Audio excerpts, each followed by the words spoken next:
From Daily Forex, this is Chris taking a look at gold. Gold has jumped at the open on Wednesday as we continue to see a lot of momentum. What we're seeing here is an attempt to break above the $4,200 level, and I think that is going to continue to be a very important level to watch.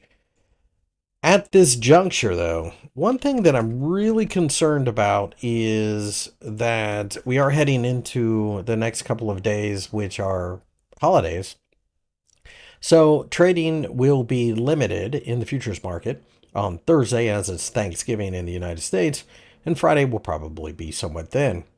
So the question then becomes, was this actual buying or was it short covering?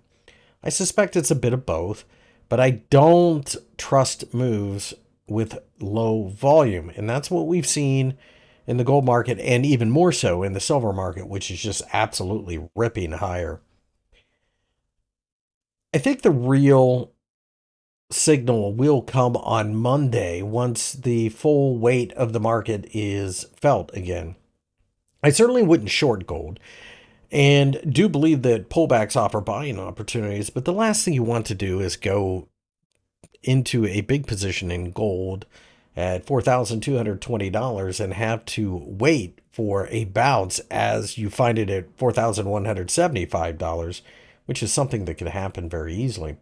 Keep in mind there was an extreme amount of volume at the $4,400 level when we sold off.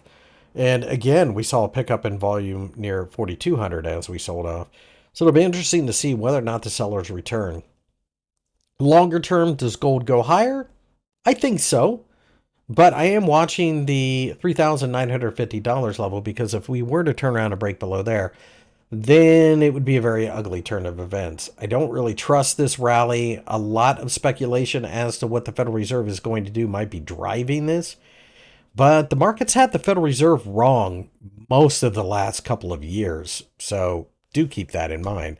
Caution is definitely needed here, especially with Thursday being a very, very limited session.